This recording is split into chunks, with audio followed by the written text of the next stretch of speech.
জীবনে এমন কিছু কাজ রয়েছে যা আমাদের কখনোই করা উচিত নয়, যেমন আশা করা। যদি আপনি আশা করেন আর আপনার আশা পূর্ণ না হয়, আপনি খুবই কষ্ট পাবেন। এবার আপনি যদি প্রতীক্ষা করেন, করতেই থাকেন, আর সেই ব্যক্তি যদি না আসে, তাহলেও খুব কষ্ট পাবেন। আর হলো তুলনা। আপনি যদি তুলনা করতে যান, তাহলে এটাই ভাববেন যে হয় আমি বা অন্য কোনো ব্যক্তি, এই দুজনের মধ্যে কোনো এক ব্যক্তি নিকৃষ্ট। আর এই ভাবনাটাই হলো অনুচিত।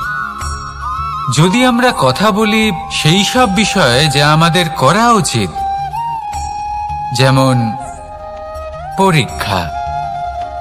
এই পরীক্ষা সবসময় আমাদের আরো সফল করে তোলে, আরো শ্রেষ্ঠ করে তোলে, আরো উৎকৃষ্ট করে তোলে। আসন্ন মহাসংগ্রামের জন্য আমাদের প্রস্তুত করে তোলে এই পরীক্ষা। তাই এই পরীক্ষার থেকে কখনোই পালাবেন না, এর সম্মুখীন হন। আর হলো কর্ম। কর্ম করা কখনোই বন্ধ করবেন না। তুলনা করার বদলে কর্ম করুন, প্রতীক্ষা করার বদলে কর্ম করুন, আর আশা করার বদলে কর্মই করুন। জীবন সফল হয়ে যাবে। দেখুন, সবার শেষে সত্যি বলতে এই কর্ম আর এই পরীক্ষা, এই দুই আমাদের জীবনকে সুখী করে তুলতে পারে। আসুন আর আমার সাথে ভালোবেসে বলুন, রাধা রাধা। মানুষ তার জীবনে শিক্ষা এবং প্রেম, এই দুই লাভ করে তার মাতা, পিতা এবং গুরুর কাছ থেকে। কিন্তু মানুষ সবথেকে বেশি ভালোবাসে নিজের মাতাকে, কারণ মাতা খুব নির্মল চিত্তে ভালোবাসে, শান্ত মনে আমাদের অন্তরে শক্তির সঞ্চার করে থাকেন, আমাদের উৎসাহ দেন, বলশালী করে তোলেন। ব্যাপারটা কিন্তু এমন নয় যে আমরা নিজেদের বাবা বা গুরুকে ভালোবাসি না, তাদেরকেও আমরা অত্যন্ত ভালোবাসি, শুধু ওনাদের কঠোর ব্যবহার দেখলে আমরা একটু ভয় পেয়ে যাই। এবার ওনাদের এই কঠোর ব্যবহার আমাদের ভালো না লাগলেও অত্যন্ত আবশ্যক, কারণ মাতার থেকে আমরা যে শক্তি লাভ করি তা যেন নিয়ন্ত্রণ হারিয়ে বিধ্বংসী না হয়ে ওঠে, আমরা যেন কোনো কুপথে না চলে যাই, আমরা কখনো যেন দোষ না করে ফেলি। শুধু সেই জন্য পিতা এবং গুরু একটু কঠোর হয়ে ওঠেন, এবং ওনাদের এই কঠোর আচরণ ভবিষ্যতে গিয়ে আমরা অবশ্যই বুঝতে পারি। জীবনে কিছু বছর আমরা এগিয়ে যাই আর তারপর আমরা বুঝতে পারি যে বাবা এবং গুরু আমাদের যথেষ্ট ভালোবাসতেন, কিন্তু ওনাদের ভালোবাসার বহিঃপ্রকাশ আলাদা। প্রয়োজনীয় হলো এটা দেখার, এটা বোঝার যে শুরু থেকে আমাদের প্রতি ওনাদের আচরণ কেমন ছিল। ওনাদের কঠোর হওয়ার পেছনে ওনাদের ভালোবাসাটা বোঝার চেষ্টা করুন, ওনাদের চিন্তাটা বোঝার চেষ্টা করুন, ওনাদের পথপ্রদর্শনের আড়ালে আপনার ভবিষ্যতের জন্য যে পরিকল্পনা ওনারা করেছেন সেটা বোঝার চেষ্টা করুন। তখন আপনারা বুঝতে পারবেন ওনাদের ভালোবাসাকে। আপনার মনের মধ্যে আপনা থেকেই ওনাদের প্রতি সম্মান জেগে উঠবে।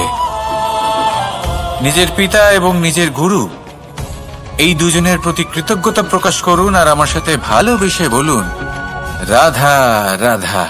আমি অনেক সংখ্যক মানুষকে দেখেছি, তাদের কাছে অত্যাধিক জ্ঞান আছে, শিল্প আছে, ধন আছে, কীর্তি আছে, কিন্তু তারা এই সব কিছু নিজেদের কাছেই রাখেন, এই সমাজে বিতরণ করেন না। কারণ হলো ভয়। ওনাদের মনে হয় যে যদি আমি এই সব কিছু সমাজে বিতরণ করি, তাহলে সমাজ আমার শিল্প হোক, ধন হোক, জ্ঞান হোক, কীর্তি হোক, সবকিছু চুরি করে নিয়ে যাবে, আর তার বদলে আমি কিছুই পাবো না। এটা কিন্তু সত্য নয়। সত্য হলো এটাই যে যদি আপনি নিজেকে এই সংসারের প্রতি সমর্পিত করেন, তাহলে এই সংসার আপনার প্রতিও সমর্পিত থাকবে। আপনি শুধু ধন, জ্ঞান, কীর্তি, সম্মান পাবেন তাই নয়, বরং এই সমাজ আপনাকে নিজের চোখে হারাবে, মনের মধ্যে স্থান দেবে। তাই এই ভয় ত্যাগ করে দেখুন কিভাবে এই সমাজ আপনাকে প্রেম সমর্পণ করে। আসুন আমার সাথে ভালোবেসে বলুন, রাধা রাধা। জীবন কিসের উপর নির্ভরশীল? ধনের ওপর, বৈভবের ওপর, নিঃশ্বাসের ওপর? না, এই জীবন নির্ভরশীল বিশ্বাসের ওপর। বিশ্বাস নিজের ওপর, বিশ্বাস আমাদের আপনজনের ওপর।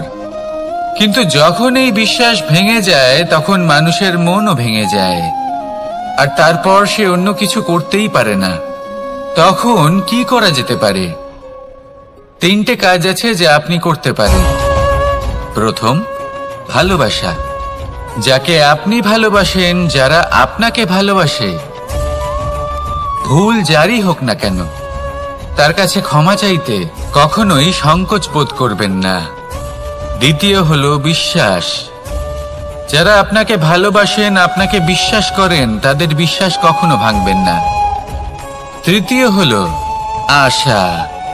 যারা আপনাকে ভালোবাসেন, আপনাকে বিশ্বাস করেন, তাদের আশা আপনার সাথে জড়িত। তাদের থেকে কখনো কিচ্ছু লুকোবেন না। এই 3টে কাজ করুন, আর এই জীবন সুপ্রসন্ন হয়ে বলবে, রাধা রাধা। মানুষের জীবনে 2 ধরনের আবেগ থাকে যা চিরকাল তার সাথে বসবাস করে। প্রথম, স্বপ্ন। দ্বিতীয়, অজুহাত। মানুষ হাজার হাজার স্বপ্ন দেখতে পারে। আমাকে এই কাজ করতে হবে, আমাকে ওখানে ঘুরতে যেতে হবে, আমার জীবনে এই অসম্ভব কাজ বাস্তবায়িত করে দেখাতে হবে, আদি ইত্যাদি।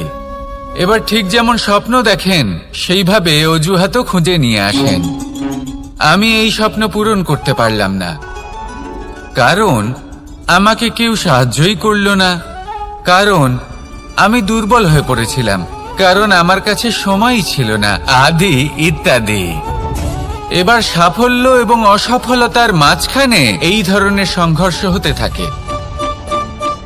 সাফল্য তখন লাভ করা সম্ভব যখন আপনার স্বপ্ন আপনার অজুহাতের থেকে অনেক বড় হয়, আর অসফলতা তখন পাবেন যখন আপনার অজুহাত আপনার স্বপ্নের থেকে অনেক বড় হয়।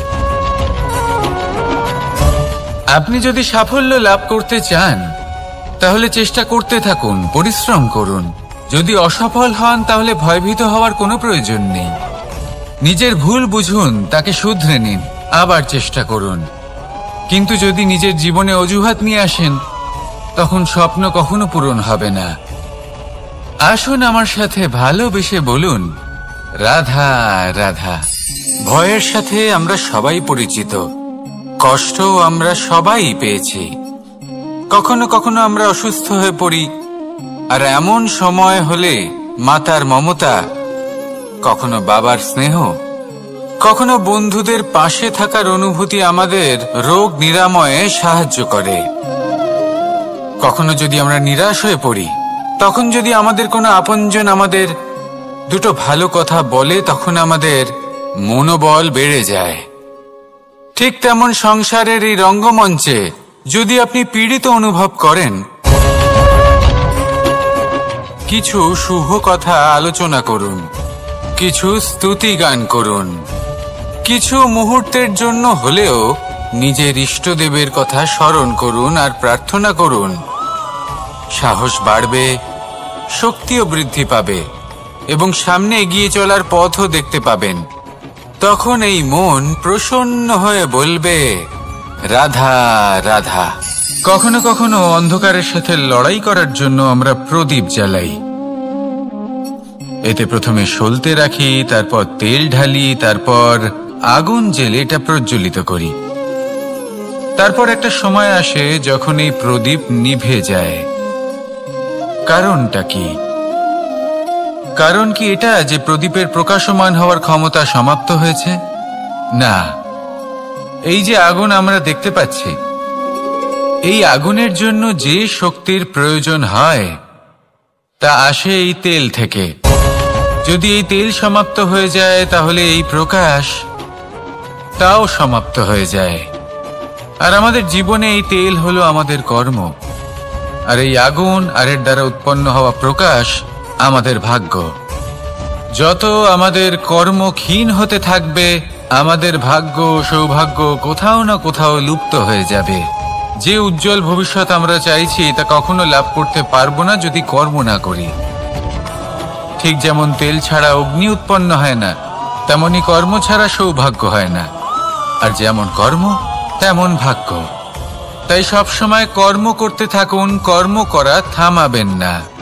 আর আমার সাথে ভালোবেসে বলুন, রাধা রাধা। জীবনে তিনটি বিষয় আছে, তিনটি বস্তু আছে, তারা যেন আপনাকে কখনো বশে না করে নিতে পারে। প্রথম হলো ধন। ধন যতক্ষণ আপনি ব্যবহার করতে থাকেন, যতক্ষণ তা আপনার কাজে আসছে, ততক্ষণ ঠিক আছে, এই ধন আপনার কাছে অমৃত। কিন্তু যখন এই ধন আপনাকে ব্যবহার করতে শুরু করে, বুঝে যাবেন যে আপনার পতনের সময় শুরু হয়েছে। দ্বিতীয় বিষয়, ফেলে আসা অতীত। যাই করুন, আপনি অতীত পাল্টাতে পারবেন না, আর এই সত্যিটা আপনিও জানেন। কিন্তু তাও এর বশবর্তী আমরা হয়ে পড়ি। আর যখন তাই হয়, তখন এই সংসারে আমরা যেখানেই যাই না কেন, যত বড়ই সুখ লাভ করি না কেন, সেই সব আমাদের কাছে তিক্ত বলে মনে হয়। তৃতীয় বিষয়, আপনার আশেপাশের মানুষ ভিন্ন ভিন্ন ধরনের মানুষ হয়, যাদের চিন্তা ভাবনা এবং দৃষ্টিভঙ্গি ভিন্ন ভিন্ন প্রকারের। যদি এদের বশবর্তী আপনি হয়ে পড়েন, তাহলে কেউ বলবে এটা করো, এটা ভালো। কেউ বলবে এটা করো না, ওটা করো, ওটা ভালো কাজ। কেউ বলবে এই দুটোই করো না, অন্য কিছু করো। এই কথাগুলিতে আপনি এতটাই জড়িয়ে পড়বেন যে আপনি লক্ষ্যভ্রষ্ট হয়ে পড়বেন। তাই এই তিন বিষয় থেকে সাবধানে থাকবেন। যদি কোনো কিছু বশ করতে হয়, তাহলে আপনাকে বশ করতে হবে আপনার আজকে, নিজের বর্তমানকে। এটা খুব প্রয়োজনীয়। এটা ভাববেন যে এই সময়ের সদ্ব্যবহার আমি কিভাবে করব, সময়কে শাসন কিভাবে করব, ওই কর্ম কিভাবে করব যাতে ভবিষ্যতে কখনো আমার আফসোস না হয়, বরং এই সংসার আমাকে নিয়ে গর্ব করবে, সেই কর্ম করুন। আর যখন আপনি এটা শিখে নেবেন, তখন আপনি নিজেই নিজেকে প্রকৃত অর্থে ভাগ্যশালী করে তুলবেন। আসুন আমার সাথে ভালোবেসে বলুন, রাধা রাধা। অনেক সময় আমরা কারোর নীরবতাকে তার দুর্বলতা ভেবে বসি। হতেই পারে সেই ব্যক্তি উত্তর দিতে চাইছেন না, হতে পারে অন্য কোনো কারণ আছে যা আমরা বুঝতেই পারছি না। সেই জন্য তাকে দুর্বল ভেবে নেওয়া অনুচিত। দেখতে গেলে এই বিশাল সমুদ্র এও কিন্তু নীরব, শান্ত হয়। কিন্তু যখন সে রুদ্র মূর্তি ধারণ করে, তখন কি হয়? সমগ্র সংসারকে বিনাশের পথে নিয়ে যায় এই সমুদ্র, প্রলয় সৃষ্টি করে। সেই জন্য কারো সহ্য শক্তিকে দুর্বলতা বলে মনে করবেন না। কারণ যদি এই নীরবতা নিজেকে ভেঙে বেরিয়ে আসে, তাহলে তা বিনাশের সমস্ত সীমা পার করে যেতে পারে। তাই এই নীরবতাকে সবসময় বুঝুন, সবসময় একে সম্মান করতে শিখুন। আর আমার সাথে ভালোবেসে বলুন, রাধা রাধা। কখনো কোনো চাতক পাখিকে দেখেছেন? কথায় আছে যে বছরে মাত্র একবার সে তার তৃষ্ণা মিটিয়ে থাকে, আর তাও আকাশে ভেসে থাকা মেঘের দ্বারা ঘটানো বৃষ্টির জলের ফোঁটা থেকে। আর কোথাও থেকে সে তার তৃষ্ণা পূরণ করে না। সারা বছর সে নিদারুণ গরম সহ্য করে, তীব্র শীতও সহ্য করে, শুধু এই আশা নিয়ে যে বছরে একবার অন্তত সেই মেঘের ঘন ঘটা হবে, বৃষ্টি হবে, আর সে তার তৃষ্ণা নিবারণ করবে। এটা আসলে কি? এটা আসলে বিশ্বাস। সেই বিশ্বাস যে বছরে একবার সেই মেঘ আসবে তৃষ্ণা নিবারণ করতে। যেমন দেখুন, একটা সূর্যমুখী ফুল সারা রাত অন্ধকারের সাথে যুদ্ধ করে, কারণ তার বিশ্বাস যে ভোরবেলায় সূর্য তাকে অবশ্যই দর্শন দেবেন। সেটাও বিশ্বাস ছিল যার উপর ভরসা করে মনু একটা নৌকা নিয়ে বেরিয়ে পড়েছিলেন এবং সমস্ত সৃষ্টিকে প্রলয়ের হাত থেকে বাঁচিয়েছিলেন। সেটাও ছিল ভালোবাসার প্রতি বিশ্বাস, যার উপর ভরসা করে বানর এবং ভাল্লুক সেনা নিয়ে শ্রীরাম আক্রমণ করেছিলেন সমস্ত বরদানপ্রাপ্ত অসুরগণ এবং রাক্ষসগণের লঙ্কায় এবং জয় লাভ করেছিলেন। এই বিশ্বাসই হল এই বিশ্বের আশা। বিশ্বাস রাখুন যে আপনি হলেন সর্বশ্রেষ্ঠ এবং শুধুই নিজের কর্ম করতে থাকুন। এই বিশ্বাসের আশাই আপনাকে প্রতি মুহূর্তে বল প্রদান করবে। এ হলো আমার বিশ্বাস।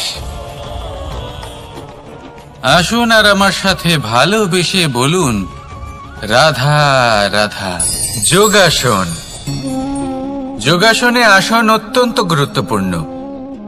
এবার আমি বলবো সবথেকে শ্রেষ্ঠ আসন কোনটি। আশ্বাস। নিজেকে আশ্বস্ত করতে থাকুন যে আমি আছি, সব ঠিক হবে, যা হচ্ছে ভালোর জন্য হচ্ছে। এই আশ্বাস আপনাকে জীবনে এমন ধনাত্মক বিশ্বাস দেবে যে আপনি বড় বড় সমস্যার সমাধান করতে পারবেন।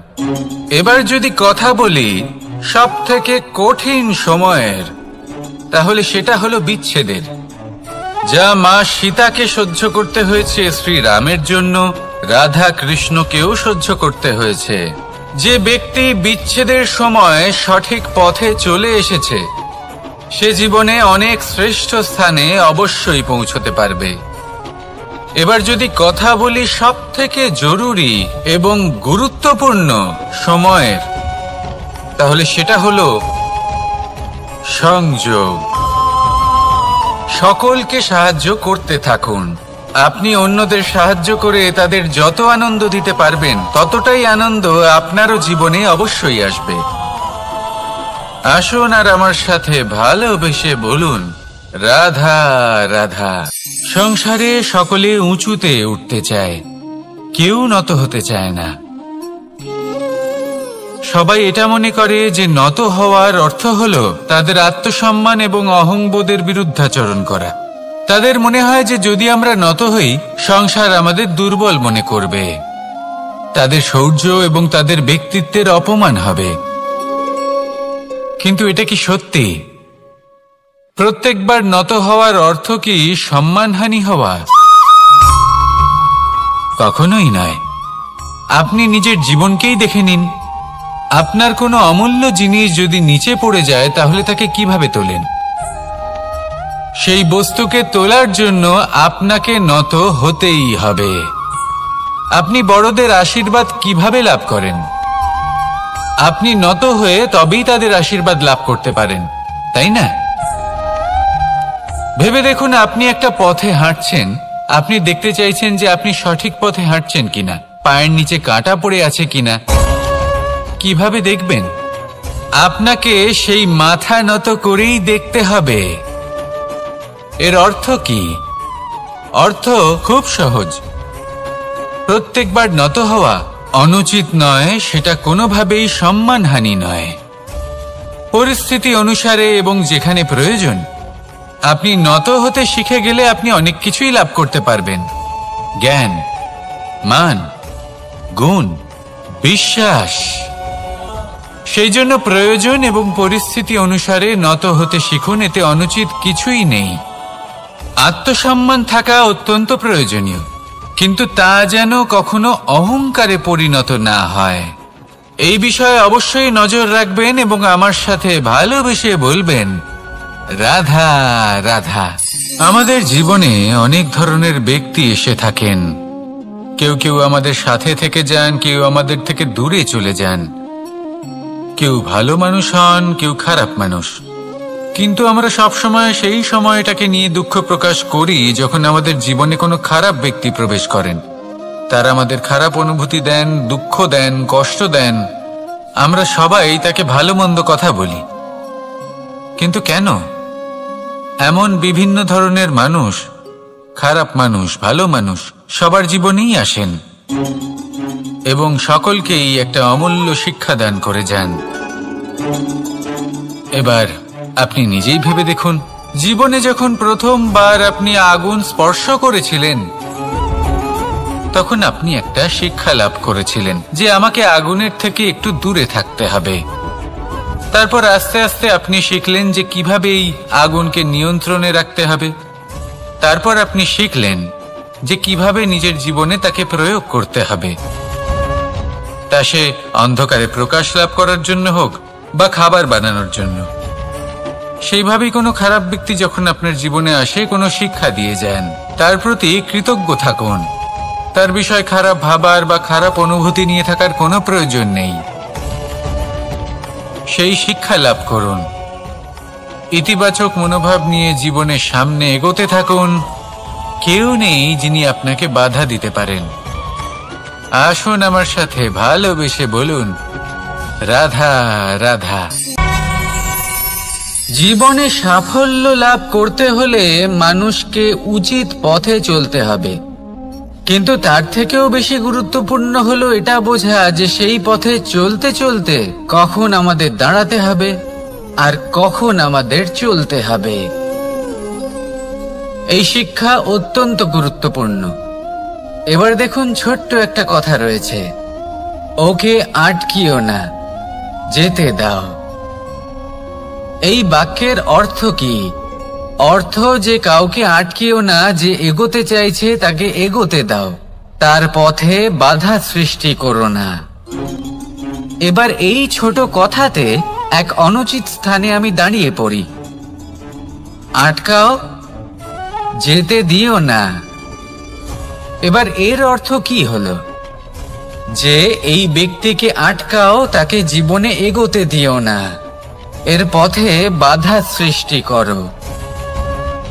এবার এই ছোট কথাতে অনুচিত স্থানে যদি আমি আটকে যাই, তবে ভাবো কত পার্থক্য হলো।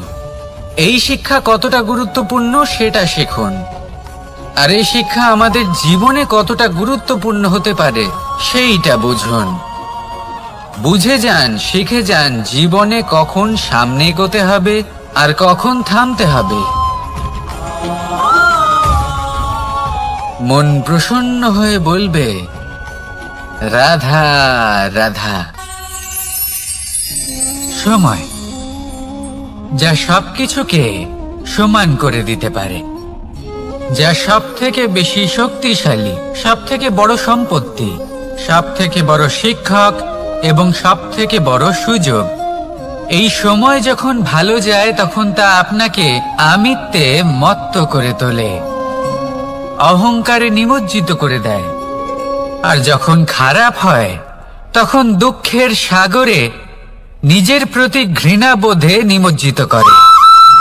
তাই এই সময় যা এত শক্তিশালী এক সম্পত্তি, এত মহান একটি ধন, তাকে এমনি এমনি নষ্ট হতে দেবেন না।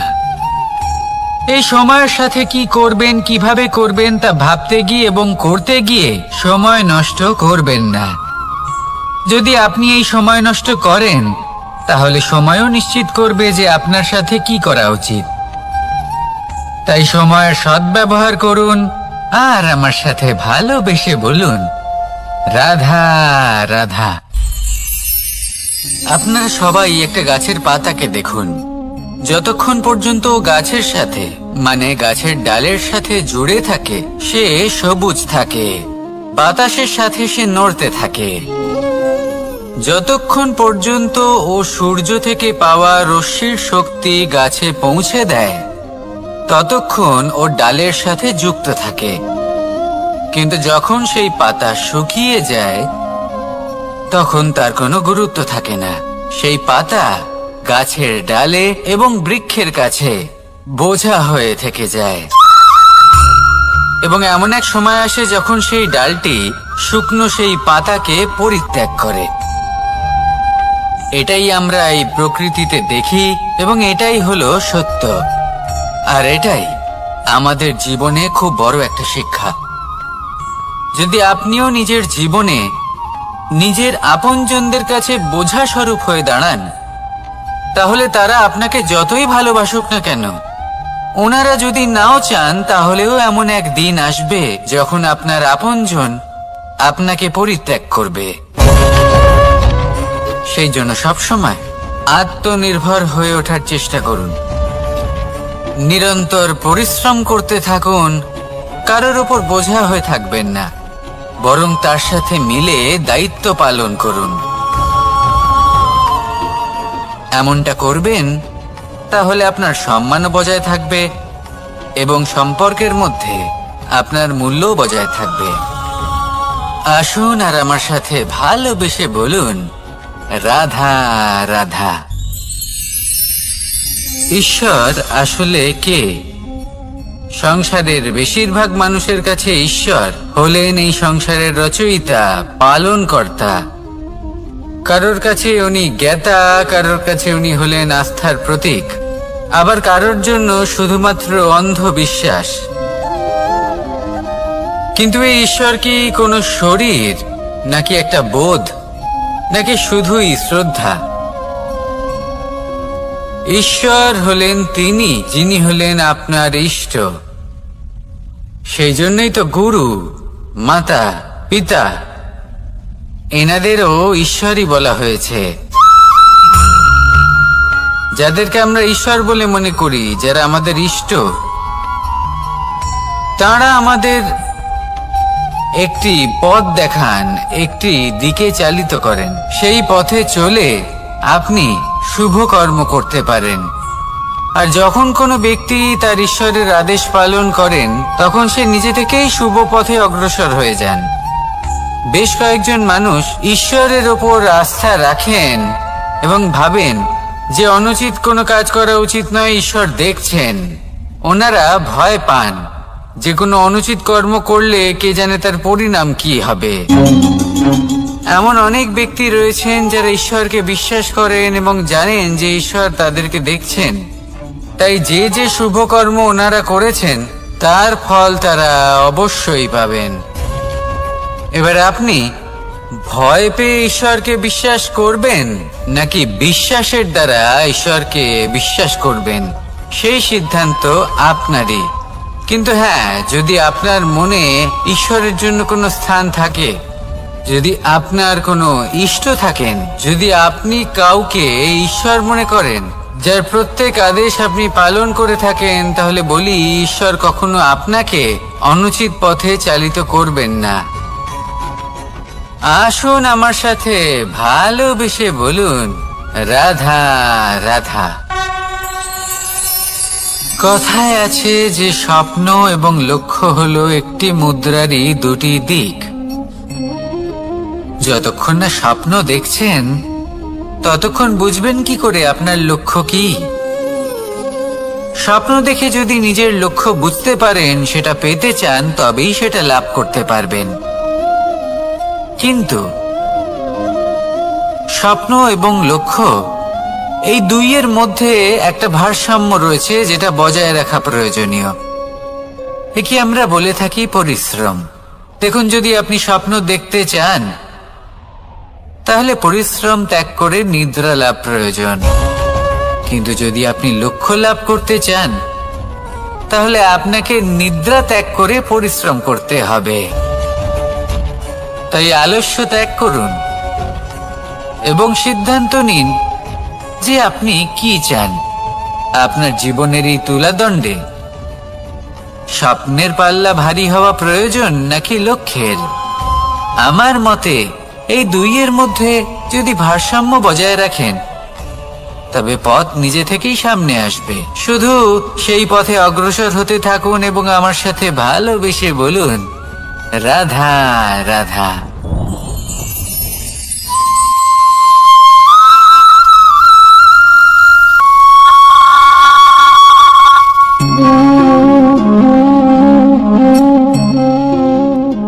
মোহনের বাঁশির এই সুর, এই সঙ্গীত কার না পছন্দ হয়? সবারই খুব ভালো লাগে। এবার এই সুর আসে কোথা থেকে? কেউ বলবেন কৃষ্ণের হৃদয় থেকে। সত্য কথা, এই সুর হৃদয় থেকে নির্গত হয় এবং প্রকট হয় এই বাঁশি থেকে। এই বাঁশিটাকে দেখুন, এই ছিদ্রগুলি দেখুন, প্রত্যেকটা সুর থেকে নিজস্ব একটা স্বর নির্গত হয়। এবার যে ব্যক্তি এই সমস্ত সুর এবং স্বর বুঝতে পারেন, এতে নিপুণ, তিনি এই বাঁশির দ্বারা যে সুর নির্গত করবেন তা তো মধুর অবশ্যই হবে। এবার জীবনের সাথেও কিছুটা এরকমই ঘটে। জীবনের কিছু নীতি থাকে, অর্থ, কুটুম্ব এবং আধ্যাত্মিক। যদি জীবনের প্রত্যেকটা মুহূর্ত সুখময় হয় এরকম আপনি চান, তাহলে এই তিনটি নীতিতে আপনাকে নিপুণ হতে হবে। কোনো একটি বিশেষ নীতির প্রতি যদি আপনি বেশি ঝুঁকে পড়েন, তাহলে বাকি দুই নীতি থেকে যা সুখ লাভ করা সম্ভব তা পারবেন না। ধন অর্জন করতে হবে পরিবারের জন্য, পরিবারের সুখ মনের শান্তির জন্য, মনে শান্তির প্রয়োজন মনের শুদ্ধতার জন্য।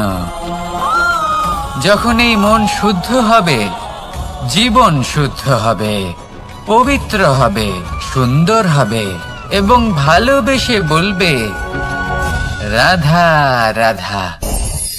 আমি রথে যাত্রা করি, তাতে বারবার পথে থামি আর দেখি যে আমি অনুচিত দিকে যাচ্ছি না তো, আমি উচিত পথেই যাচ্ছি তো। কারণটা কি? কারণ হলো যাতে আমি পথভ্রষ্ট না হয়ে যাই। জীবনযাত্রাতেও এটাই প্রয়োজন। জীবনযাত্রায় ভোগবিলাসের পথে হারিয়ে যাওয়া খুব সহজ। বারবার থেমে আপনাকে দেখতে হবে, নিজেকে কিছু প্রশ্ন করতে হবে। আমি কি আজ সেই কর্মই করছি যেটা আমি করতে চেয়েছিলাম? আমি কি আজ সেই জীবন যাপন করছি যেমন আমি যাপন করতে চেয়েছিলাম? যদি এই প্রশ্নগুলোর উত্তর হ্যাঁ হয়, তাহলে এগোতে থাকুন, নয়তো থেমে যান এবং বিচরণ করুন। মনে রাখবেন, এই সংসার অত্যন্ত জটিল আর এতে হারিয়ে যাওয়া অত্যন্ত সরল। সেই জন্য নিজে থেকে বারবার থামা এবং জীবন চিন্তন করা অত্যন্ত আবশ্যক। তাহলে সেটাই করুন আর আমার সাথে ভালোবেসে বলুন, রাধা রাধা। এই সংসারে যখনই দুজন মানুষ একত্রিত হয়ে কোনো সমস্যার বিষয়ে আলোচনা করেন, তখন হয় সবার শেষে কোনো না কোনো সমাধান বের করেন বা কোনো না কোনো বিবাদ করেন। এই বিবাদ হলো মনুষ্য জীবনের সব থেকে বড় ঝামেলা, সব থেকে বড় সমস্যা। ভেবে দেখুন, এই বিবাদ কেন হয়? তখনই হয় যখন বার্তালাপ ঠিকমতো হয় না। আর বার্তালাপ ঠিকমতো কেন হয় না? কারণ বেশিরভাগ সময় মানুষ একটাই ভুল করে বসে। সামনের মানুষের কথা শোনেন, কিন্তু তার উত্তর দেবার জন্য, তার কথার মর্ম বোঝার জন্য নয়। কিন্তু যেদিন থেকে, যে মুহূর্ত থেকে আপনি এটা শিখতে শুরু করে দেবেন যে আমি অপরের কথা শুনবো, কিন্তু সেটা বোঝার জন্য, তাকে উল্টে জবাব দেবার জন্য নয়, সেদিন থেকেই বিবাদের সমাপ্তি ঘটবে আর বার্তালাপ স্পষ্ট হয়ে যাবে। দেখুন, হয় সামনের মানুষের কথা বুঝতে শিখুন বা নিজের বক্তব্য ভালোভাবে সামনের মানুষটাকে বুঝিয়ে বলুন। বার্তালাপ নাকি বিবাদ, আপনি কোনটা চান? সিদ্ধান্ত আপনার। আসুন আর আমার সাথে ভালোবেসে বলুন, রাধা রাধা। কাম, তৃতীয় পুরুষার্থ। এবার অধিকাংশ মানুষই কাম বলতে বিলাসিতা, বাসনা, লালসা মনে করে ফেলে। আসলে এমন কিছুই নয়। কামের বাস্তবিক অর্থ কি? কামের বাস্তবিক অর্থ হলো কামনা। প্রতিটা ব্যক্তি, প্রতিটা মানুষ, প্রতিটা জীব এই সংসারে কোনো না কোনো বিশেষ কারণে আসে। সেই কারণকে পূর্ণ করার জন্য কর্ম করাকে কাম বলে। এখন সেটা সবার জন্য ভিন্ন হতে পারে। কারোর কাছে সেটা জ্ঞান অর্জন করা হতে পারে, আবার কারোর কাছে নির্মাণ করা হতে পারে। কারোর জন্য পরিবারকে সঞ্চালন করা হতে পারে, আবার কারোর জন্য এই সংসার থেকে পাপ দূর করা হতে পারে। কিন্তু সবথেকে গুরুত্বপূর্ণ হলো যে মানুষ যেন নিজের কর্ম ঠিক করে করে, সম্পূর্ণ যত্ন নিয়ে করে। তৃতীয় পুরুষার্থ মানে এই কাম। এটার অনুচিত অর্থ নিজেকে বোঝানো মানেই সমগ্র জীবনকে অর্থহীন করে দেওয়া। তাই প্রেম দ্বারা আপনার এই সংসারে আসার কারণটাকে অনুসন্ধান করুন, আর এই প্রেমের সাথেই বলুন রাধা রাধা। প্রেম 2.5 অক্ষর, মাত্র 2.5 অক্ষরের এই শব্দ প্রেম, এর মধ্যে ত্রিলোকের এবং সমগ্র ব্রহ্মাণ্ডের বীজ নিহিত আছে। এমন কি আছে যে এই প্রেম করতে পারে না? যেখানে শক্তি এবং বিদ্যা প্রয়োগ করে আপনি কিছুই করতে পারবেন না, সেটাও প্রেম দ্বারা অর্জন করা সম্ভব। প্রেম চাইলে পাথরেও ফুল ফোটাতে পারে। প্রেম চাইলে ন্যাড়া পাহাড়ের বুক চিড়ে নদীপথ তৈরি করতে পারে। চাইলে নিরক্ষর ব্যক্তিকে সংসারের শ্রেষ্ঠ জ্ঞানী করে তুলতে পারে। শুধুমাত্র এই প্রেমের জন্য সবার দুষ্টু কানাই ঘনশ্যাম হয়ে উঠেছিল। শুধুমাত্র এই প্রেমের টানেই ত্রিলোকের স্বামী দ্বারকাধীশ নির্ধন সুদামার পদসেবাও করেছিলেন। এই প্রেম হলো সংসারের সবথেকে বড় শক্তি। এই সংসারের আধার হলো প্রেম। এমন কিচ্ছু নেই যা এই প্রেমের পক্ষে সম্ভব নয়। যেখানে বিদ্যা এবং শক্তি সাহায্য করতে পারে না, সেখানে এই প্রেম আপনাকে জয়ী করে দিতে পারে। তাহলে আসুন আর আমার সাথে ভালোবেসে বলুন রাধা রাধা। আমরা যখনই কোনো যাত্রায় যাব বলে মনে করি, তখনই আমরা প্রস্তুত থাকি আসন্ন বিপদের জন্য বা সংকটের জন্য। যেমন যদি আমাদের মনে হয় যে আজকের পরিবেশ খুব ঠান্ডা হবে, তাহলে আমরা গরম বস্ত্র ধারণ করি বা সেটাকে সাথে নিয়ে যাই। যদি মনে হয় যে বৃষ্টি হতে পারে বা বৃষ্টি হয়ে চলেছে, আমরা দেখছি, তাহলে আমরা একটা ছাতা সাথে নিয়ে নিই। আমরা প্রস্তুত থাকতে চাই এবং এটাই উচিত, এবং সেই কারণেই আমরা যাত্রায় সাফল্য লাভ করি। কিন্তু যদি আমরা কথা বলি জীবনযাত্রা নিয়ে, যা কিনা সব থেকে বেশি গুরুত্বপূর্ণ, তাহলে তার জন্য আমরা পূর্ণরূপে প্রস্তুত থাকি না। আশেপাশের মানুষ, এই সমাজ, আমাদের সাথী, আমাদের মিত্ররা যে কোনো মুহূর্তে বদলে যেতে পারেন। সেই জন্য আমরা নিজেদেরকে কখনো সাবধান করি না, কখনোই নিজেদের প্রস্তুত করি না। আমাদের এটা কখনোই মনে হয় না যে এরকম হতে পারে, আর সেই কারণেই শেষে গিয়ে আমরা অত্যন্ত দুঃখ পাই। একটা অমূল্য শিক্ষা আছে যেটা আমাদের লাভ করা উচিত। সতর্ক থাকা উচিত।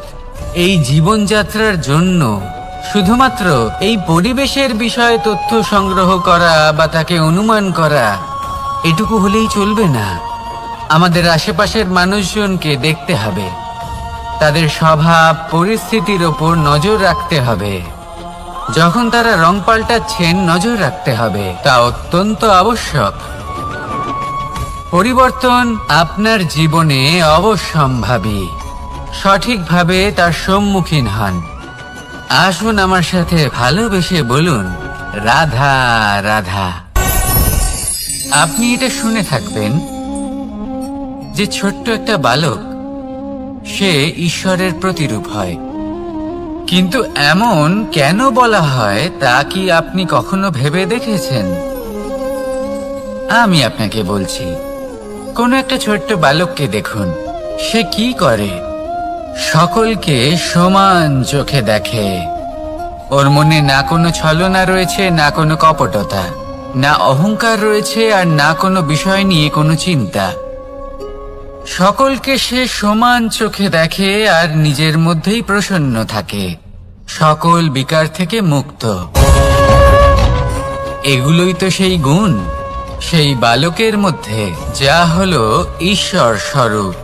এবার ভেবে দেখুন, যদি প্রত্যেকটা মানুষ এই ছোট বালকের মতো সেই সব গুণ নিজের মধ্যে জাগ্রত করে তোলে, তাহলে কি হবে? তারাও ঈশ্বর তুল্য হয়ে উঠবে। তাই আপনিও এটাই করুন, নিজের মনকে বিকার মুক্ত করুন সেই ছোট্ট বালকের মতো। মনের মধ্যে না কোনো চিন্তা রাখবেন, না মোহ, না ক্রোধ, না কোনো রকমের ছলনা বা কপটতা।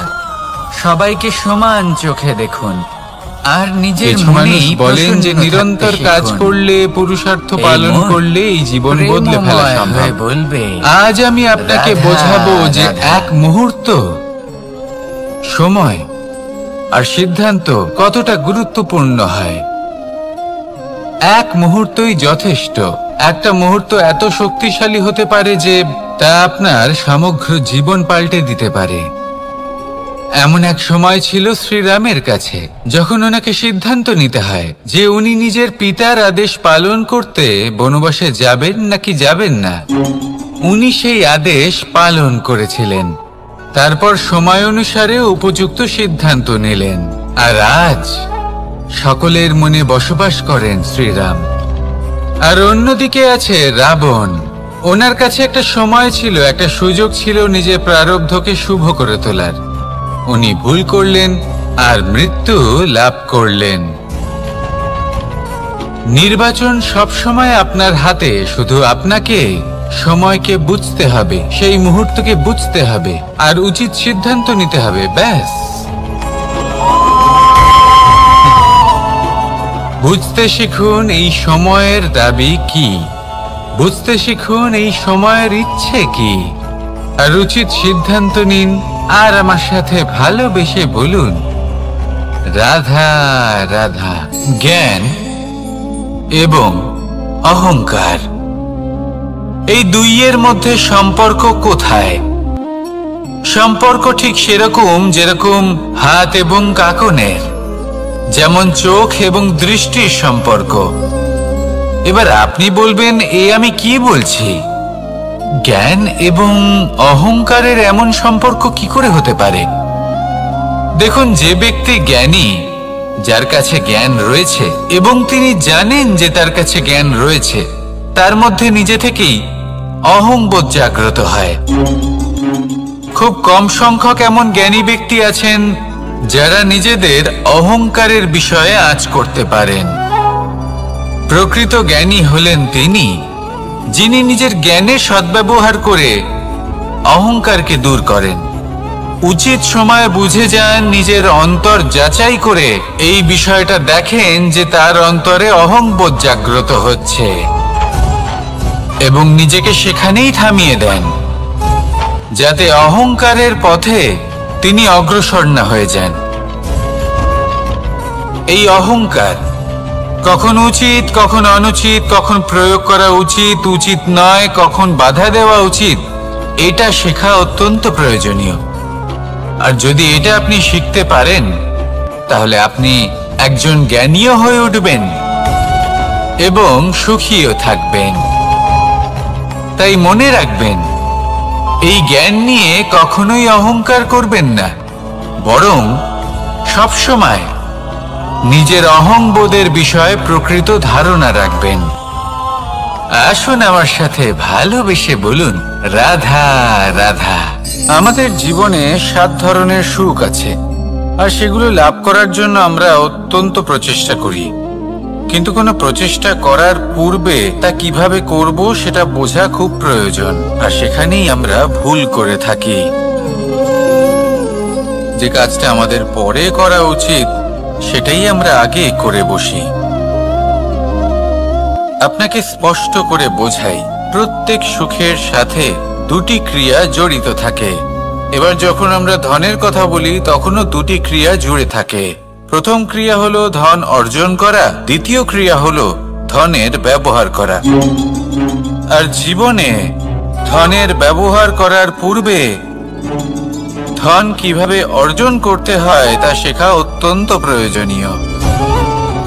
আমরা মন্দিরে যাই, ভগবানের আরাধনা করি, তার জন্য পুজো করি, ওনাকে প্রসন্ন করতে চাই, কিন্তু তার আগে ভগবানের ওপর আস্থা রাখা প্রয়োজনীয়। যদি আপনার অটল বিশ্বাস থাকে তবেই আপনি প্রকৃত ভক্ত হয়ে উঠতে পারবেন। এবার যদি আপনি বক্তা হয়ে থাকেন, শ্রেষ্ঠ বক্তা হতে চান, এই সংসারের সামনে নিজের বক্তব্য রাখতে চান, তাহলে কথা বলার পূর্বে কথা শুনতে শিখুন। তবেই আপনি একজন শ্রেষ্ঠ বক্তা হয়ে উঠতে পারবেন।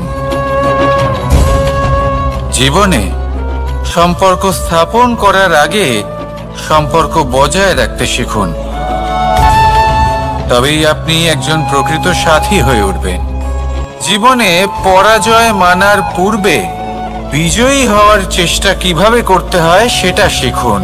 তবেই আপনি একজন নিপুণ ব্যক্তি হয়ে উঠবেন। অন্তিম এবং সবথেকে গুরুত্বপূর্ণ কথা, জীবনে ভালোবাসা লাভ করার পূর্বে ভালোবাসা প্রদান করতে শিখুন। তবেই আপনি একজন প্রকৃত প্রেমী হয়ে উঠবেন। আসুন আমার সাথে ভালোবেসে বলুন, রাধা রাধা। এই সংসারের সবথেকে বড় যুদ্ধ কোনটা? দেবাসুরের যুদ্ধ যা অনেক বছর ধরে চলেছিল, নাকি রাম রাবণের যুদ্ধ, নাকি মহাভারত? না, সংসারের সবথেকে বড় যুদ্ধ হলো সেইটা যা নিজের সাথে লড়া হয়, নিজের মনের সাথে লড়া হয়, নিজের অন্তরের সাথে লড়া হয়। এটাই সবথেকে বড় যুদ্ধ।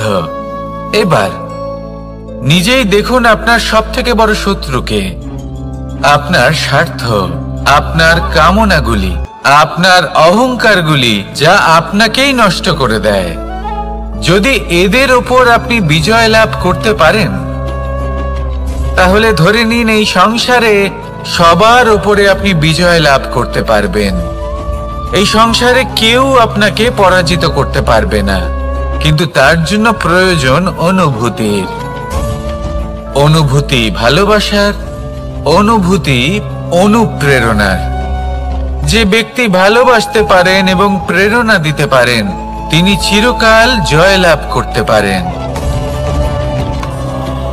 নিজের কাছে ভালোবাসার এক অস্ত্র রাখুন আর প্রেরণার এক ঢাল। জীবনে কেউ আপনাকে পরাজিত করতে পারবে না। আসুন আর আমার সাথে ভালোবেসে বলুন, রাধা রাধা। সৌন্দর্য। মানুষ নিজের সৌন্দর্যের বিষয়ে কতটা ভাবে, চায় যে সে সব থেকে বেশি রূপবান হবে, সব থেকে বেশি সুন্দর হবে। কিন্তু সৌন্দর্যের পরিভাষা কি তা কি সে জানে? কোনো মাকে জিজ্ঞেস করুন, ওনার জন্য সৌন্দর্যের পরিভাষা ওনার সন্তান। কোনো ভক্তকে জিজ্ঞেস করুন, ওনার জন্য সৌন্দর্যের পরিভাষা ওনার ভগবান। শ্রীরামকে জিজ্ঞেস করুন, ওনার জন্য সৌন্দর্যের পরিভাষা হলো হনুমান। ভাঙা হানু, ফুলে যাওয়া মুখ, দেখতে গেলে উনি বানর, লম্বা লেজ, এত নিরীহ যে ওনাকে অমূল্য মালা দিলে সেটা ছিঁড়ে তার ভেতরে শ্রীরামকে খুঁজছিলেন। কিন্তু ওনার ভাবনা কত সুন্দর।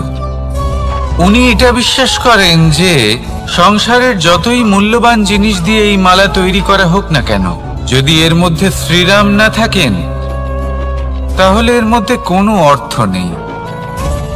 সৌন্দর্য রূপে নয়, ভাবনায় নিহিত থাকে। যদি আপনি সৌন্দর্য প্রাপ্ত করতে চান তাহলে তা কর্মে নিয়ে আসুন, ভাবনায় এবং বিচারে নিয়ে আসুন। এই সৌন্দর্য আপনার সাথেই থাকবে। যদি আপনি সৌন্দর্যকে রূপের মধ্যে খোঁজেন তাহলে কিছুক্ষণের জন্য পাবেন, সেই সৌন্দর্য সময়ের সাথে হারিয়ে যাবে। সৌন্দর্য যদি পেতে চান, খুঁজতেই চান, তাহলে হৃদয় খুঁজুন, কর্মে খুঁজুন। মন প্রসন্ন হয়ে বলবে, রাধা রাধা। এই সংসারে মানুষ জন্মগ্রহণ করেন, বড় হতে থাকেন, পুরুষার্থ লাভ করেন, অর্জন করেন। অর্জন করা আসলে কি? বেশিরভাগ মানুষ বলেন অর্জন করা অর্থাৎ ধন সম্পত্তি অর্জন করা। আর কি অর্জন করা যায়? আর কি লাভ করা যায়? আসল প্রশ্ন হলো এটাই যে কি এমন আছে যা বাস্তব রূপে অর্জন করার যোগ্য। তা হলো ব্যবহার, জ্ঞান এবং সন্তোষ। কেন? কারণ আপনি যখন এই সংসার ছেড়ে চলে যাবেন তখন আপনার ধন সম্পত্তি আপনাকে বিদায় জানাতে আসবে না। আপনাকে বিদায় জানাতে আসবে আপনার আপনজন, যাদের সাথে আপনার সুসম্পর্ক ছিল। সমগ্র সংসারে সহস্র মানুষ ধন অর্জন করে থাকেন। শ্রেষ্ঠ মানুষ হলেন তিনি যিনি ব্যবহার, জ্ঞান এবং সন্তোষ অর্জন করে থাকেন, একে সকলের মধ্যে বিতরণ করেন।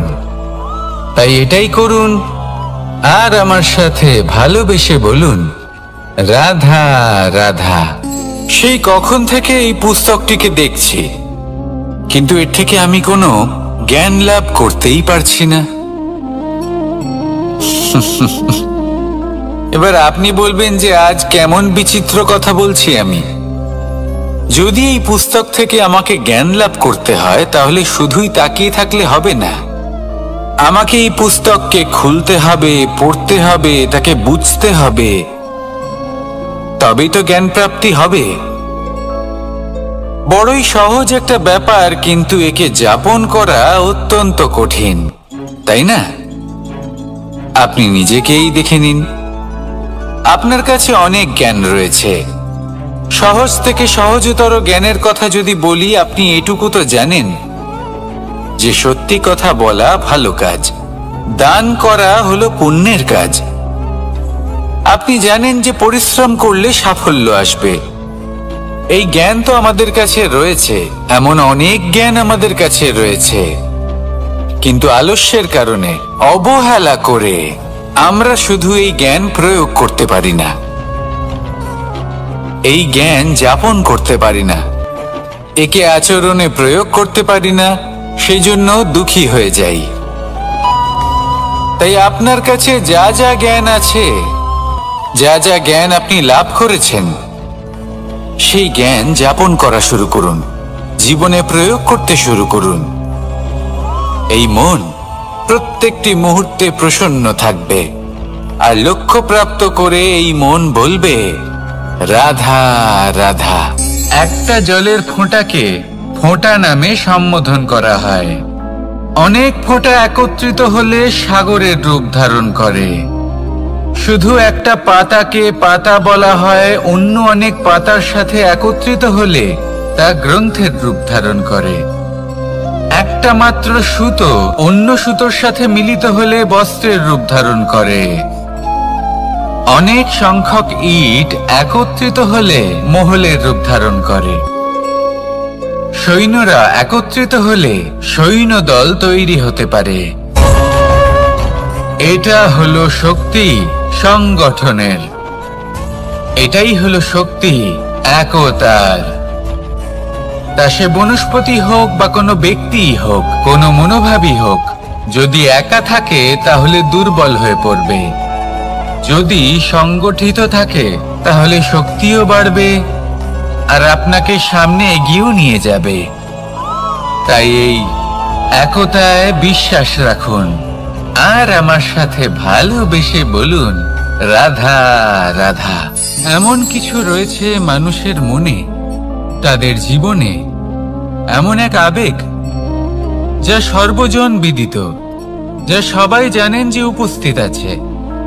সেটাকে আমরা সমস্যা বলে থাকি। এমনিতে আমরা সকলেই জানি যে এমন কোনো গৃহ নেই যেখানে মৃত্যুর ছায়া পড়েনি, এমন কোনো বৃক্ষ নেই যার দ্বারা ওষুধ তৈরি সম্ভব নয়,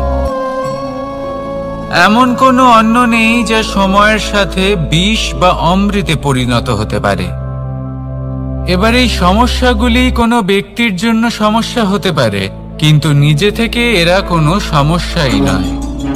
এরা আসে আমাদের সাহায্য করতে, আমাদের কিছু শেখাতে। আপনি নিজেই দেখুন, পর্বতের শিখর থেকে কোনো এক পাখি পড়ে গিয়ে নিজের প্রাণ ত্যাগ করলো। সেটা কখন সম্ভব? যখন সেই পাখি ওড়ার চেষ্টাই করে না। তখন যখন কোনো ব্যক্তি জলে পড়ে যান এবং ডুবে গিয়ে নিজের প্রাণ হারান, এর সম্ভাবনা কখন বেশি থাকে? যখন সেই ব্যক্তি সাঁতার কাটার চেষ্টাই করেন না।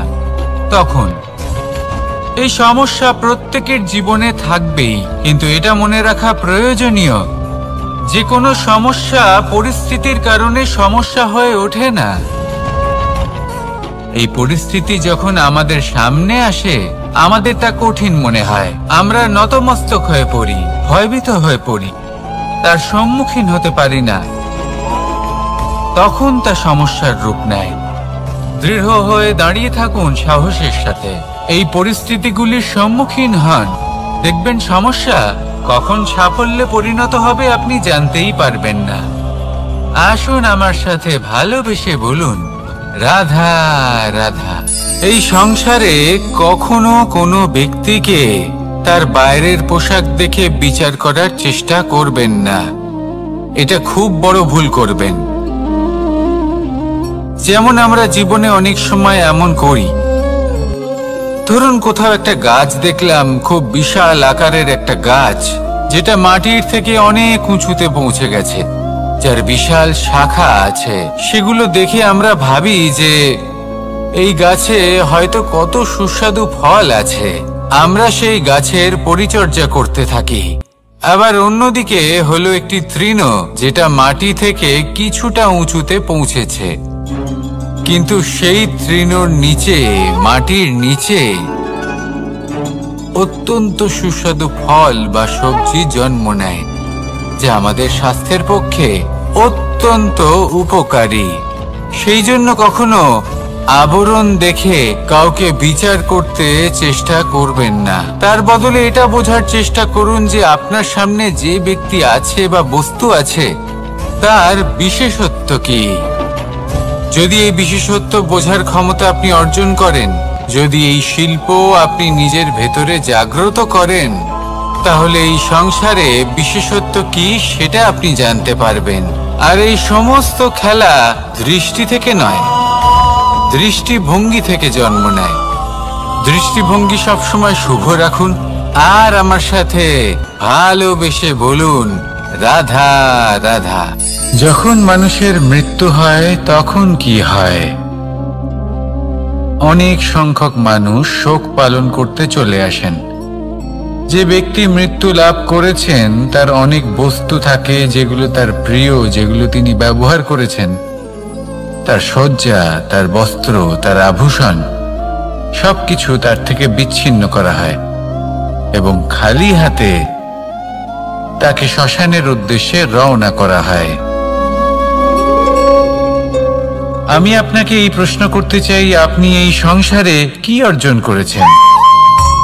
ধন সম্পত্তি, বস্ত্র, আভূষণ, এই সব কিছু যে আপনি অর্জন করেছেন, আপনার মৃত্যুর পরে তা আপনার থেকে দূর হয়ে যাবে। এর উত্তর হলো একটাই, আপনার কর্ম। শুধু সেটাই আছে যে একান্ত আপনার, আর শুধু সেটাই এই সংসার থেকে চলে যাওয়ার পরেও সংসারেই জীবিত থাকবে। যদি আপনি দুষ্কর্ম করেন, তাহলে এই সংসার আপনাকে একটি অনুচিত উদাহরণ হিসেবে মনে রাখবে যে এই ব্যক্তি খুব পাপী ছিল, অনুচিত কর্ম করতেন। যে পথে তিনি চলেছেন সেই পথে কারোর চলা উচিত নয়।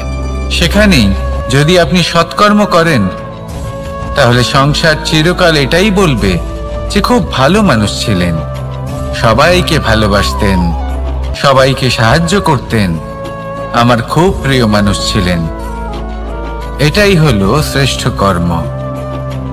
সেই জন্য জীবনে শুধুমাত্র ধন সম্পত্তি, আভূষণ এই সব অর্জন করতে গিয়ে নিজের মনোনিবেশ করবেন না।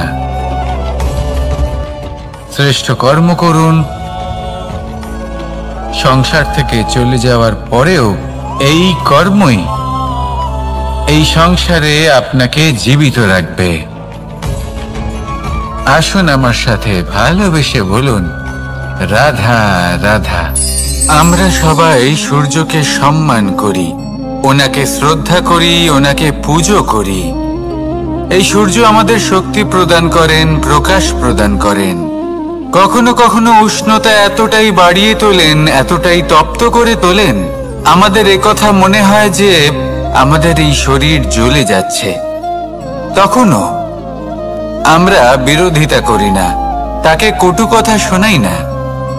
আমরা সসম্মানে তা গ্রহণ করি। কেন কেন করি?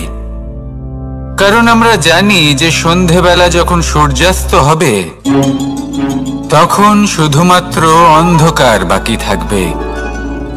ঠিক কিছুটা এরকমই হয় আমাদের মাতা পিতাও, যিনি আমাদের জন্ম দেন, আমাদের ভরণ পোষণ করেন, আমাদের বড় করেন, আমাদের প্রেম প্রদান করেন। কখনো কখনো তাদের মুখ থেকে কটু কথা নিঃসৃত হয়, আমাদের দুঃখ হয়, কিন্তু তখন আমাদের এটা বোঝা উচিত এগুলি নিঃসৃত হচ্ছে আমাদেরই মঙ্গলের জন্য। যেমন সূর্যদেব, উনিও উত্তাপ দিয়ে থাকেন আমাদেরই মঙ্গলের জন্য, যাতে ফসল পাকতে পারে, যাতে জল বাষ্প হয়ে মেঘ হতে পারে, বৃষ্টি হতে পারে, আর এই সংসারে নিরন্তর জলের প্রবাহ থাকে।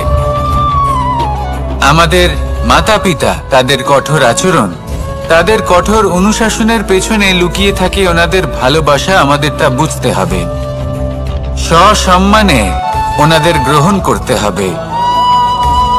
কারণ ঠিক সূর্যাস্তের পরে যেমন চতুর্দিক অন্ধকারচ্ছন্ন হয়ে যায়, তেমনি আমাদের জীবন থেকে যখন আমাদের মাতা পিতা চলে যায় তখন আমাদের জীবনেও শুধু এবং শুধুমাত্র অন্ধকারই ছেয়ে থাকে। সেই জন্য নিজের মাতা পিতাকে সম্মান করুন, ওনাদের ভালোবাসা প্রদান করুন। এই মন আর এই জীবন প্রসন্ন হয়ে বলবে, রাধা রাধা। কিছু মানুষ বলেন যে নিরন্তর কাজ করলে, পুরুষার্থ পালন করলে এই জীবন বদলে ফেলা সম্ভব। আজ আমি আপনাকে বোঝাবো যে এক মুহূর্ত, সময় আর সিদ্ধান্ত কতটা গুরুত্বপূর্ণ হয়। এক মুহূর্তই যথেষ্ট। একটা মুহূর্ত এত শক্তিশালী হতে পারে যে তা আপনার সমগ্র জীবন পাল্টে দিতে পারে। এমন এক সময় ছিল শ্রীরামের কাছে, যখন ওনাকে সিদ্ধান্ত নিতে হয় যে উনি নিজের পিতার আদেশ পালন করতে বনবাসে যাবেন নাকি যাবেন না। উনি সেই আদেশ পালন করেছিলেন, তারপর সময় অনুসারে উপযুক্ত সিদ্ধান্ত নিলেন। আর আজ সকলের মনে বসবাস করেন শ্রীরাম। আর অন্যদিকে আছে রাবণ।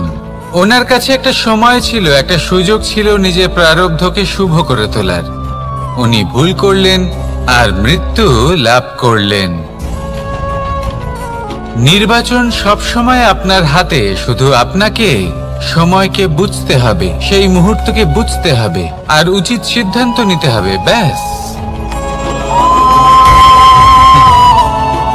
বুঝতে শিখুন এই সময়ের দাবি কি, বুঝতে শিখুন এই সময়ের ইচ্ছে কি, আর উচিত সিদ্ধান্ত নিন। আর আমার সাথে ভালোবেসে বলুন, রাধা রাধা। জ্ঞান এবং অহংকার, এই দুইয়ের মধ্যে সম্পর্ক কোথায়? সম্পর্ক ঠিক সেরকম যেরকম হাত এবং কাঁকনের, যেমন চোখ এবং দৃষ্টির সম্পর্ক। এবার আপনি বলবেন, এ আমি কি বলছি?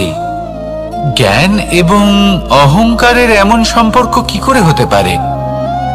দেখুন, যে ব্যক্তি জ্ঞানী, যার কাছে জ্ঞান রয়েছে এবং তিনি জানেন যে তার কাছে জ্ঞান রয়েছে, তার মধ্যে নিজে থেকেই অহংবোধ জাগ্রত হয়। খুব কম সংখ্যক এমন জ্ঞানী ব্যক্তি আছেন যারা নিজেদের অহংকারের বিষয়ে আঁচ করতে পারেন। প্রকৃত জ্ঞানী হলেন তিনি যিনি নিজের জ্ঞানের সদ্ব্যবহার করে অহংকারকে দূর করেন। উচিত সময়ে বুঝে যান, নিজের অন্তর যাচাই করে এই বিষয়টা দেখেন যে তার অন্তরে অহংবোধ জাগ্রত হচ্ছে এবং নিজেকে সেখানেই থামিয়ে দেন, যাতে অহংকারের পথে তিনি অগ্রসর না হয়ে যান। এই অহংকার কখন উচিত, কখন অনুচিত, কখন প্রয়োগ করা উচিত, উচিত নয়, কখন বাধা দেওয়া উচিত, এটা শেখা অত্যন্ত প্রয়োজনীয়। আর যদি এটা আপনি শিখতে পারেন, তাহলে আপনি একজন জ্ঞানীও হয়ে উঠবেন এবং সুখীও থাকবেন। তাই মনে রাখবেন, এই জ্ঞান নিয়ে কখনোই অহংকার করবেন না, বরং সবসময় নিজের অহংবোধের বিষয়ে প্রকৃত ধারণা রাখবেন। আসুন আমার সাথে ভালোবেসে বলুন, রাধা রাধা। আমাদের জীবনে 7 ধরনের সুখ আছে, আর সেগুলো লাভ করার জন্য আমরা অত্যন্ত প্রচেষ্টা করি। কিন্তু কোনো প্রচেষ্টা করার পূর্বে তা কিভাবে করব সেটা বোঝা খুব প্রয়োজন, আর সেখানেই আমরা ভুল করে থাকি। যে কাজটা আমাদের পরে করা উচিত সেটাই আমরা আগে করে বসি। আপনাকে স্পষ্ট করে বোঝাই, প্রত্যেক সুখের সাথে 2টি ক্রিয়া জড়িত থাকে। এবার যখন আমরা ধনের কথা বলি, তখনও 2টি ক্রিয়া জুড়ে থাকে। প্রথম ক্রিয়া হলো ধন অর্জন করা, দ্বিতীয় ক্রিয়া হলো ধনের ব্যবহার করা। আর জীবনে ধনের ব্যবহার করার পূর্বে ধন কিভাবে অর্জন করতে হয় তা শেখা অত্যন্ত প্রয়োজনীয়। আমরা মন্দিরে যাই, ভগবানের আরাধনা করি, তার জন্য পুজো করি, ওনাকে প্রসন্ন করতে চাই, কিন্তু তার আগে ভগবানের ওপর আস্থা রাখা প্রয়োজনীয়। যদি আপনার অটল বিশ্বাস থাকে, তবেই আপনি প্রকৃত ভক্ত হয়ে উঠতে পারবেন। এবার যদি আপনি বক্তা হয়ে থাকেন, শ্রেষ্ঠ বক্তা হতে চান, এই সংসারের সামনে নিজের বক্তব্য রাখতে চান, তাহলে কথা বলার পূর্বে কথা শুনতে শিখুন। তবেই আপনি একজন শ্রেষ্ঠ বক্তা হয়ে উঠতে পারবেন। জীবনে সম্পর্ক স্থাপন করার আগে সম্পর্ক বজায় রাখতে শিখুন, তবেই আপনি একজন প্রকৃত সাথী হয়ে উঠবেন। জীবনে পরাজয় মানার পূর্বে বিজয়ী হওয়ার চেষ্টা কিভাবে করতে হয় সেটা শিখুন, তবেই আপনি একজন নিপুণ ব্যক্তি হয়ে উঠবেন। অন্তিম এবং সবথেকে গুরুত্বপূর্ণ কথা, জীবনে ভালোবাসা লাভ করার পূর্বে ভালোবাসা প্রদান করতে শিখুন, তবেই আপনি একজন প্রকৃত প্রেমী হয়ে উঠবেন। আসুন আমার সাথে ভালোবেসে বলুন, রাধা রাধা। এই সংসারের সবথেকে বড় যুদ্ধ কোনটা? দেব-অসুরের যুদ্ধ, যা অনেক বছর ধরে চলেছিল, নাকি রাম রাবণের যুদ্ধ, নাকি মহাভারত? না, সংসারের সবথেকে বড় যুদ্ধ হলো সেইটা যা নিজের সাথে লড়া হয়, নিজের মনের সাথে লড়া হয়, নিজের অন্তরের সাথে লড়া হয়। এটাই সবথেকে বড় যুদ্ধ। এবার নিজেই দেখুন আপনার সবথেকে বড় শত্রুকে। আপনার স্বার্থ, আপনার কামনাগুলি, আপনার অহংকারগুলি, যা আপনাকেই নষ্ট করে দেয়। যদি এদের ওপর আপনি বিজয় লাভ করতে পারেন, তাহলে ধরে নিন এই সংসারে সবার উপরে আপনি বিজয় লাভ করতে পারবেন। এই সংসারে কেউ আপনাকে পরাজিত করতে পারবে না, কিন্তু তার জন্য প্রয়োজন অনুভূতির। অনুভূতি ভালোবাসার, অনুভূতি অনুপ্রেরণার। যে ব্যক্তি ভালোবাসতে পারেন এবং প্রেরণা দিতে পারেন, তিনি চিরকাল জয় লাভ করতে পারেন। নিজের কাছে ভালোবাসার এক অস্ত্র রাখুন আর প্রেরণার এক ঢাল। জীবনে কেউ আপনাকে পরাজিত করতে পারবে না। আসুন আর আমার সাথে ভালোবেসে বলুন, রাধা রাধা। সৌন্দর্য। মানুষ নিজের সৌন্দর্যের বিষয়ে কতটা ভাবে, চায় যে সে সব থেকে বেশি রূপবান হবে, সব থেকে বেশি সুন্দর হবে। কিন্তু সৌন্দর্যের পরিভাষা কি তা কি সে জানে? কোনো মাকে জিজ্ঞেস করুন, ওনার জন্য সৌন্দর্যের পরিভাষা ওনার সন্তান। কোনো ভক্তকে জিজ্ঞেস করুন, ওনার জন্য সৌন্দর্যের পরিভাষা ওনার ভগবান। শ্রীরামকে জিজ্ঞেস করুন, ওনার জন্য সৌন্দর্যের পরিভাষা হলো হনুমান। ভাঙা হানু, ফুলে যাওয়া মুখ, দেখতে গেলে উনি বানর, লম্বা লেজ, এত নিরীহ যে ওনাকে অমূল্য মালা দিলে সেটা ছিঁড়ে তার ভেতরে শ্রীরামকে খুঁজছিলেন। কিন্তু ওনার ভাবনা কত সুন্দর। উনি এটা বিশ্বাস করেন যে সংসারের যতই মূল্যবান জিনিস দিয়ে এই মালা তৈরি করা হোক না কেন, যদি এর মধ্যে শ্রীরাম না থাকেন তাহলে এর মধ্যে কোনো অর্থ নেই। সৌন্দর্য রূপে নয়, ভাবনায় নিহিত থাকে। যদি আপনি সৌন্দর্য প্রাপ্ত করতে চান তাহলে তা কর্মে নিয়ে আসুন, ভাবনায় এবং বিচারে নিয়ে আসুন। এই সৌন্দর্য আপনার সাথেই থাকবে। যদি আপনি সৌন্দর্যকে রূপের মধ্যে খোঁজেন তাহলে কিছুক্ষণের জন্য পাবেন, সেই সৌন্দর্য সময়ের সাথে হারিয়ে যাবে। সৌন্দর্য যদি পেতে চান, খুঁজতেই চান, তাহলে হৃদয় খুঁজুন, কর্মে খুঁজুন। মন প্রসন্ন হয়ে বলবে রাধা রাধা। এই সংসারে মানুষ জন্মগ্রহণ করেন, বড় হতে থাকেন, পুরুষার্থ লাভ করেন, অর্জন করেন। অর্জন করা আসলে কি? বেশিরভাগ মানুষ বলেন অর্জন করা অর্থাৎ ধন সম্পত্তি অর্জন করা। আর কি অর্জন করা যায়? আর কি লাভ করা যায়? আসল প্রশ্ন হলো এটাই যে কি এমন আছে যা বাস্তব রূপে অর্জন করার যোগ্য। তা হলো ব্যবহার, জ্ঞান এবং সন্তোষ। কেন? কারণ আপনি যখন এই সংসার ছেড়ে চলে যাবেন তখন আপনার ধন সম্পত্তি আপনাকে বিদায় জানাতে আসবে না। আপনাকে বিদায় জানাতে আসবে আপনার আপনজন, যাদের সাথে আপনার সুসম্পর্ক ছিল। সমগ্র সংসারে সহস্র মানুষ ধন অর্জন করে থাকেন। শ্রেষ্ঠ মানুষ হলেন তিনি যিনি ব্যবহার, জ্ঞান এবং সন্তোষ অর্জন করে থাকেন, একে সকলের মধ্যে বিতরণ করেন। তাই এটাই করুন আর আমার সাথে ভালোবেসে বলুন রাধা রাধা। সেই কখন থেকে এই পুস্তকটিকে দেখছি, কিন্তু এর থেকে আমি কোনো জ্ঞান লাভ করতেই পারছি না। এবার আপনি বলবেন যে আজ কেমন বিচিত্র কথা বলছি আমি।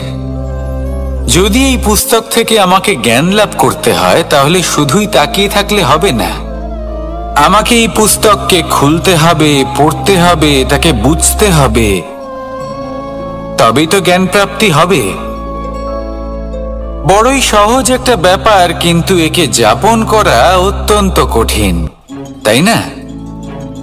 আপনি নিজেকেই দেখে নিন। আপনার কাছে অনেক জ্ঞান রয়েছে।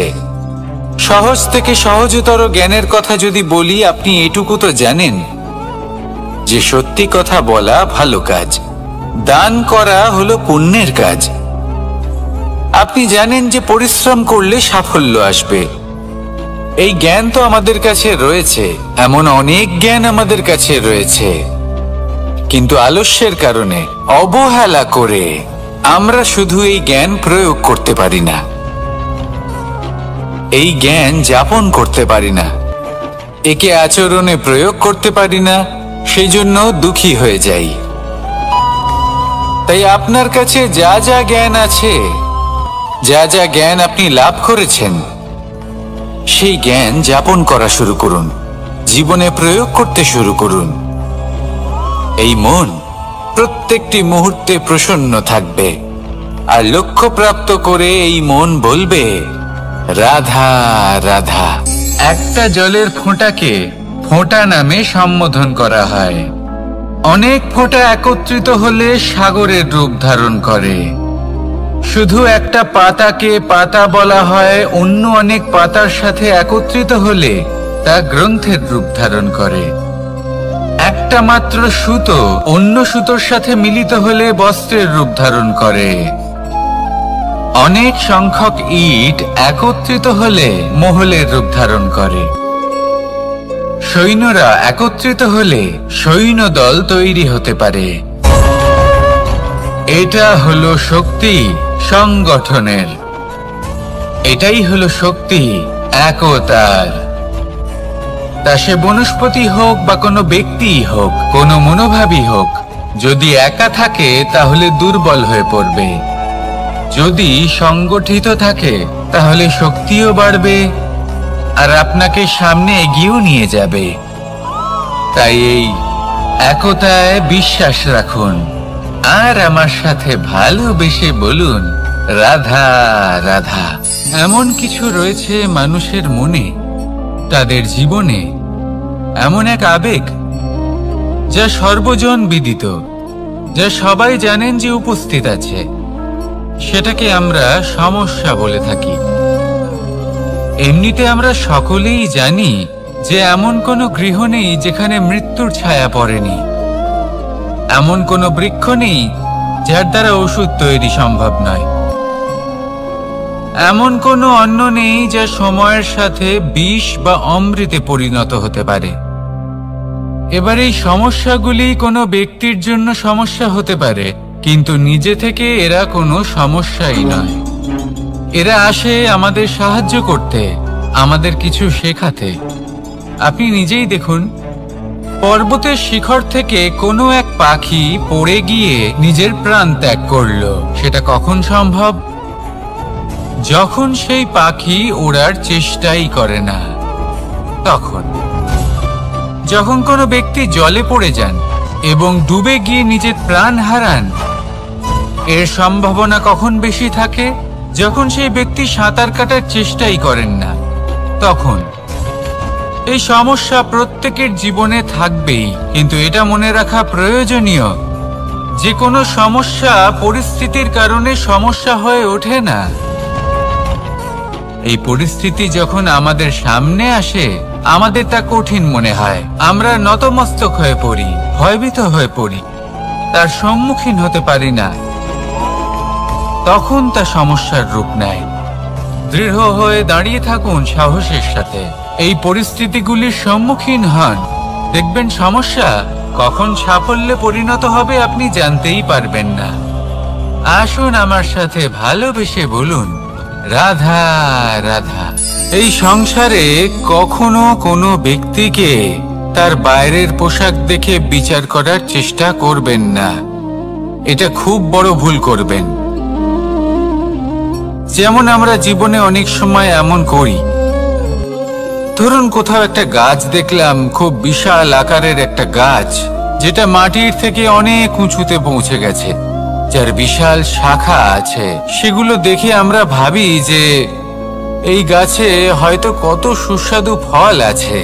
আমরা সেই গাছের পরিচর্যা করতে থাকি। আবার অন্যদিকে হলো একটি তৃণ, যেটা মাটি থেকে কিছুটা উঁচুতে পৌঁছেছে, কিন্তু সেই তৃণর নিচে, মাটির নিচে অত্যন্ত সুস্বাদু ফল বা সবজি জন্ম নেয়, যা আমাদের স্বাস্থ্যের পক্ষে অত্যন্ত উপকারী। সেই জন্য কখনো আবরণ দেখে কাউকে বিচার করতে চেষ্টা করবেন না। তার বদলে এটা বোঝার চেষ্টা করুন যে আপনার সামনে যে ব্যক্তি আছে বা বস্তু আছে, তার বিশেষত্ব কি। যদি এই বিশেষত্ব বোঝার ক্ষমতা আপনি অর্জন করেন, যদি এই শিল্প আপনি নিজের ভেতরে জাগ্রত করেন, তাহলে এই সংসারে বিশেষত্ব কি সেটা আপনি জানতে পারবেন। আর এই সমস্ত খেলা দৃষ্টি থেকে নয়, দৃষ্টিভঙ্গি থেকে জন্ম নেয়। দৃষ্টিভঙ্গি সবসময় শুভ রাখুন আর আমার সাথে ভালোবেসে বলুন রাধা রাধা। যখন মানুষের মৃত্যু হয় তখন কি হয়? অনেক সংখ্যক মানুষ শোক পালন করতে চলে আসেন, যে ব্যক্তি মৃত্যু লাভ করেছেন তার অনেক বস্তু থাকে যেগুলো